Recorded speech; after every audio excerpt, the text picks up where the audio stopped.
Hello friends, hi नमस्कार, welcome to my YouTube channel let's do and learn guys. आप सभी का अपने यूट्यूब चैनल में मैं रूपाली बहुत बहुत स्वागत करती हूं।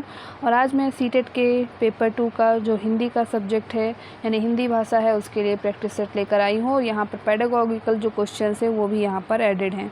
आइए चलते हैं आज के इस प्रैक्टिस सेट की ओर। और क्वेश्चन नंबर 91 से लेकर 99 तक के नीचे जो गिवन पैराग्राफ है इससे लिया गया क्वेश्चन है। तो आइए पैराग्राफ को पहले ध्यान से पढ़ते हैं। आप सभी से रिक्वेस्ट है कि जिन्होंने हमारे चैनल को सब्सक्राइब नहीं किया है प्लीज़ आप सब हमारे चैनल को सब्सक्राइब कर लें और ज़्यादा से ज़्यादा लोगों को वीडियो शेयर करें। आइए चलते हैं पैराग्राफ की ओर।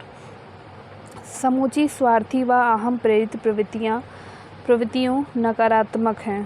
प्रवृत्तियाँ यहाँ पर होगा नकारात्मक है। ऐसे कर्मों में ऊंचे उद्देश्य नहीं होते, उनमें लोक संग्रह नहीं होता, भव्य आदर्श नहीं होते। दूसरे भले ही आप अपने सामने एक ऊंचा आदर्श रखें तो भी आपके कर्म यदि आपके मन के चाहे या अनचाहे से प्रेरित हैं तो वे हास्यमान ही होंगे, क्योंकि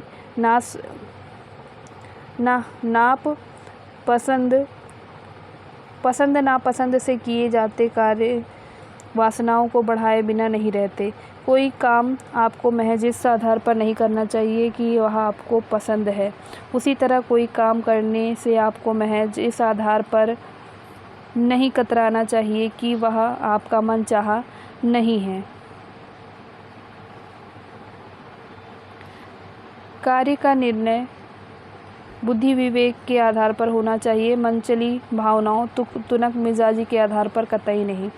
इस एक बात को हमेशा याद रखिए कि पसंद और नापसंद आपके बहुत बड़े शत्रु हैं। आप इन्हें पहचानते तक नहीं, उल्टे आप इन्हें पाल पोस कर दुलारते हैं। वे तो हर क्षण आपके हानि व ह्रास करने पर ही तुले रहते हैं। इससे निपटने का व्यवहारिक मार्ग क्या है कि अपनी रुचि और अरुचि का विश्लेषण करें। आइए अब चलते हैं क्वेश्चंस की ओर। 91 से लेकर 99 तक की क्वेश्चन जो है ये इस गद्य से लिया गया क्वेश्चन है। 91 कहता है, कैसी प्रवृत्तियां नकारात्मक हैं? जो स्वयं का हित देखती हैं, जो अहम से ग्रसित हैं, जिनमें अर्थ का अभाव हो, जिनमें अहम और स्वाहित का भाव हो। तो 91 का यहाँ पर जो सही उत्तर होगा वो होगा ऑप्शन नंबर डी, जिनमें क्या हो, अहम और स्वाहित का भाव हो। अगला क्वेश्चन है हमारा, ये कहता है, कौन से कार्य हानि की ओर ले जाते हैं? कौन से कार्य हानि की ओर ले जाते हैं? जो मन के अनुसार और हित साधते हैं, जो अपनी पसंद नापसंद के आधार पर किए जाते हैं, जिनमें संग्रह अनुपस्थित होता है, जिनमें संग्रह कूट कूट कर भरा होता है। तो यहाँ जो सही आंसर होगा ऑप्शन नंबर बी, जो अपनी पसंद नापसंद के आधार पर किए जाते हैं वो कार्य हानि की ओर ले जाते हैं। अगला क्वेश्चन है, इस गद्यांश में किस प्रकार के कार्यों का समर्थन किया गया? जो मनचाहे होते हैं, जो मनचाहे नहीं होते, जो बुद्धि और विवेक शक्ति के आधार पर किए जाते हैं, जो मनचली भावनाओं और बुद्धि से परे होते हैं। 93 का जो सही उत्तर है ऑप्शन नंबर सी सही होगा, जो बुद्धि और विवेक शक्ति के आधार पर किए जाते हैं। अगले क्वेश्चन की ओर चलते हैं। अगला क्वेश्चन है, इस गद्यांश में किन्हें शत्रु कहा गया? मनचली भावनाओं को, तुनक मिजाजी को, अहम और स्वार्थ को, रुचि और अरुचि को। तो यहाँ डी ऑप्शन सही होगा, रुचि और अरुचि को। अगले क्वेश्चन की ओर चलते हैं। अगला क्वेश्चन है, लेखक ने इन शत्रुओं से निपटने का कौन सा मार्ग सुझाया है? विश्लेषण करना, भव्य आदर्श रखना, लोक संग्रह करना या फिर कर्म करना। तो 95 का जो सही उत्तर है ऑप्शन नंबर 1 सही है, विश्लेषण करना। अगले क्वेश्चन की ओर चलते हैं। नकारात्मक का विलोम शब्द है अनकारात्मक, सकारात्मक, अनकारात्मक या असकारात्मक। तो यहाँ पर सही उत्तर होगा इसका ऑप्शन नंबर 20 सकारात्मक। नकारात्मक का विलोम शब्द सकारात्मक होता है। वे तो हर क्षण आपकी हानि व ह्रास करने पर ही तुले हैं। इस वाक्य में वे सर्वनाम किस लिए आया है, किसके लिए आया है? मनचली भावनाओं के लिए, अहम प्रेरित प्रवृत्तियों के लिए, स्वार्थ प्रेरित प्रवृत्तियों के लिए या पसंद नापसंद के लिए। तो यहाँ पर सही है ऑप्शन नंबर बी, अहम प्रेरित प्रवृत्तियों के लिए। अगले क्वेश्चन की ओर चलते हैं।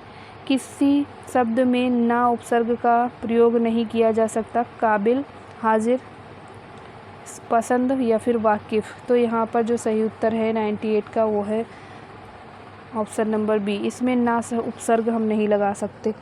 अगले क्वेश्चन की ओर चलते हैं। अगला क्वेश्चन है हमारा, विश्लेषण का विलोम संश्लेषण, विश्लेषण, संश्लेष या फिर संक्षेपण। तो यहाँ ऑप्शन नंबर 1 सही हो जाएगा। अगले क्वेश्चन की ओर चलते हैं और अगला क्वेश्चन हमारा 100 से लेकर 105 तक की जो है क्वेश्चन है वो नीचे काव्य जो दिया गया है, पंक्ति दी गई है, इससे लिया गया क्वेश्चन है। तो पहले पंक्ति को हम रीड करते हैं। सदियों की ठंडी बुझी राख सुगबुगा उठी, मिट्टी सोने का ताज पहने इठलाती है, दो राह समय के साथ समय के रथ का घर घर नाद सुनो, सिंहासन खाली करो कि जनता आती है।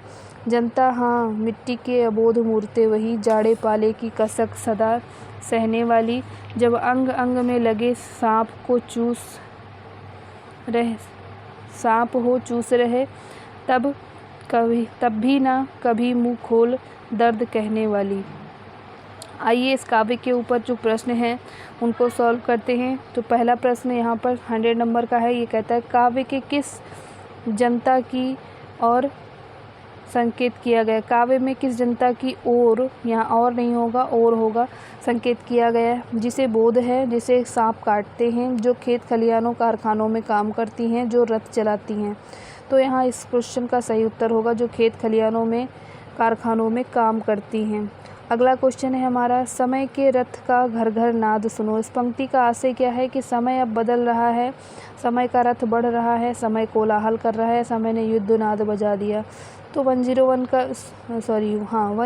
का जो राइट आंसर है वो है क्या है, अब समय क्या है पहले से बदल रहा है, यानी अब समय दिन के दिन बदल रहा है। सिंहासन खाली करो कि जनता आती है। पंक्ति का भाव क्या है, राजा के सिंहासन को खाली करना होगा, जनता राजा का सिंहासन हिला देगी, सारी जनता अब सिंहासनों पर ही बैठेगी, राजतंत्र के विरुद्ध लोकतंत्र का स्वागत। तो यहाँ पर 102 का जो सही उत्तर है वो है ऑप्शन नंबर डी, राजतंत्र के विरुद्ध लोकतंत्र का स्वागत। अगले क्वेश्चन की ओर चलते हैं। अगला क्वेश्चन है हमारा सामान्य जनता ने अब तक बहुत कष्ट सहे हैं। जनता हाँ मिट्टी की अबोध मूर्तें वही, जाड़े पाले की कसक सदा सहने वाली। सी कहता है सदियों की ठंडी बुझी राख सुगबुग उठी। डी कहता है मिट्टी सोने का ताज पहने इतलाती है। 103 का ऑप्शन नंबर बी सही है, जाड़े पाले की कसक सदा सहने वाली। अगले क्वेश्चन की ओर चलते हैं। अगला क्वेश्चन है हमारा सांप किसकी ओर संकेत करता है, विषैले सांपों की ओर, जमींदारों की ओर, शोषकों की ओर या फिर सूदखोरों की ओर। 104 का जो सही उत्तर है ऑप्शन नंबर सी, शोषकों की ओर। अगले क्वेश्चन की ओर चलते हैं। सुगबुगा उठना का अर्थ क्या है, राख का जल उठना, अफवाह फैलाना, धीरे धीरे कहना, अपने हक के लिए प्रयत्नशील होना। 105 का जो सही उत्तर है वो क्या है, ऑप्शन नंबर डी, अपने हक के लिए प्रयत्नशील होना। अगला जो हमारा 106 से लेकर जो 120 तक की प्रश्न है, यानी ये जो 15 क्वेश्चंस हैं ये क्या हैं, अब पेडागॉजी बेस्ड क्वेश्चन हैं। आपको इनमें सबसे सही उत्तर छांटकर बताना होगा। तो यहाँ पर आपको ध्यान से ये पढ़ना होगा। आइए चलते हैं क्वेश्चन की ओर।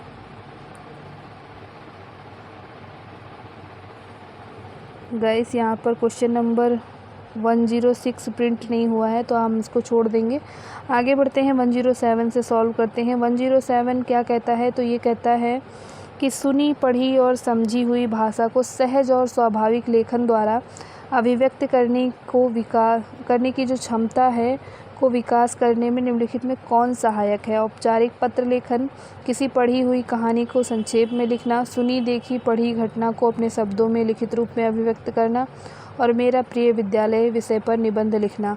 तो 107 का जो सही उत्तर होगा ऑप्शन नंबर सी होगा कि जब भी हम बच्चे को क्या कहते हैं, कोई चीज़ अपने शब्दों में अभिव्यक्त करने को, लिखने को कहते हैं, तो वो सबसे बेस्ट ऑप्शन होता है।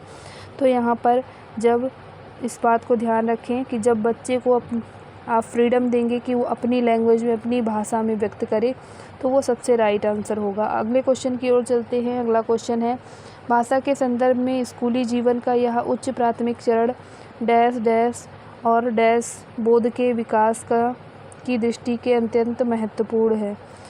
पहला है भाषा साहित्य ऐतिहासिक, दूसरा है साहित्य बोध सराहना बोध ऐतिहासिक, तीसरा है साहित्य सराहना सामाजिक, और चौथा है सौंदर्य बोध साहित्य बोध सामाजिक राजनैतिक। तो 108 का जो सही उत्तर है वो है ऑप्शन नंबर डी, सौंदर्य बोध साहित्य बोध और सामाजिक राजनैतिक। अगला जो क्वेश्चन है वो कहता है उच्च प्राथमिक स्तर पर व्याकरण शिक्षण का उद्देश्य डैश में सहायक होगा। किस में सहायक होगा?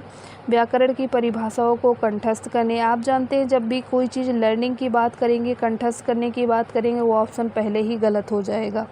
भाषा की नियमबद्ध प्रकृति को समझने और उसका विश्लेषण करने, भाषा की नियमबद्ध प्रकृति को अत्यधिक महत्व देने और भाषा की प्रवृत्ति प्रकार व्याकरणिक नियमों को कंठस्थ करने।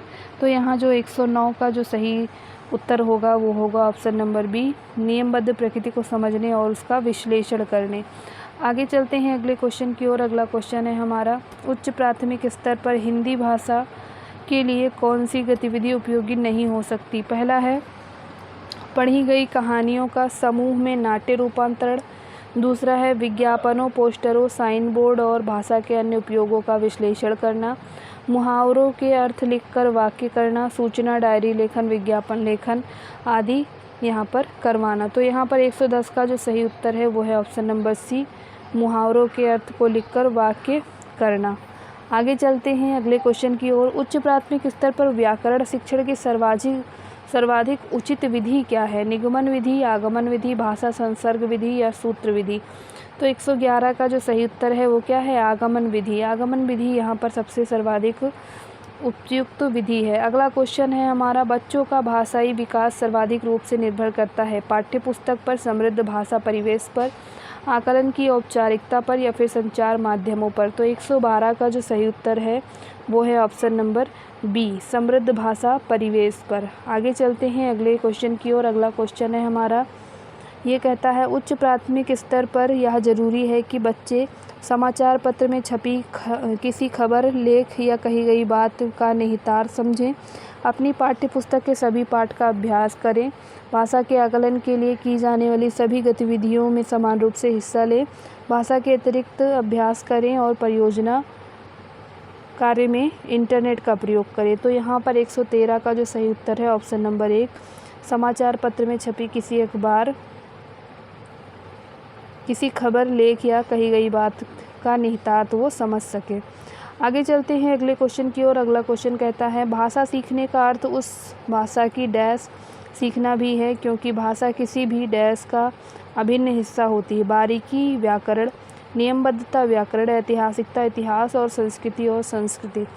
तो यहाँ पर जो सही उत्तर होगा 114 का वो ऑप्शन नंबर डी होगा, संस्कृति और संस्कृति। अगले क्वेश्चन की ओर चलते हैं। अगला क्वेश्चन है कक्षा 8 के बच्चों के लिए साहित्य का चयन करते समय आपके लिए क्या जानना सर्वाधिक ज़रूरी होगा? बच्चों की भाषिक पृष्ठभूमि, बच्चों की मनोवैज्ञानिक विशेषताएं और भाषा प्रयोग की क्षमता, बच्चों के भाषा प्रयोग का स्तर या फिर अच्छे साहित्य के प्रकाशक लेखक? तो 115 का जो सही उत्तर हो जाएगा ऑप्शन नंबर बी, बच्चों की मनोवैज्ञानिक विशेषता और भाषा प्रयोग की क्षमता। तो ये जानना सबसे ज़रूरी है। अगले क्वेश्चन की ओर चलते हैं। अगला क्वेश्चन है नाटक, सिनेमा, परिचर्चा, वाद विवाद आदि बच्चों की डैश व स्वाभाविक डैश एवं डैश प्रक्रिया व्यक्त करने की क्षमता का विकास करने में मदद करते हैं। मानक, सहज प्रभावी, मानक प्रभावी संस्कृतनिष्ठ या फिर सी ऑप्शन कहता है स्वतंत्र मौखिक लिखित और डी कहता है स्वतंत्र प्रभावी संस्कृतनिष्ठ। तो यहाँ पर 116 का सी ऑप्शन सही हो जाएगा, स्वतंत्र मौखिक और लिखित। अगले क्वेश्चन की ओर चलते हैं। अगला क्वेश्चन है हमारा ये कहता है हमारे अनुभव को आकार देने में भाषा की महत्वपूर्ण भूमिका होती है। इसका शैक्षिक निहितार्थ यह है कि भाषा की कक्षा में सदैव अनुभवों पर बातचीत की जाए, अनुभवों का लेखन कार्य बढ़ाया जाए, डायरी लेखन पर जोर दिया जाए ताकि लेखन परिपक्व बन सके, या फिर बच्चों की विविध संदर्भों में अनुभव करने, विविधता से उनको क्या करने के लिए, विविध अनुभवों से जोड़ने के अवसर प्रदान करने के लिए। तो यहाँ पर जो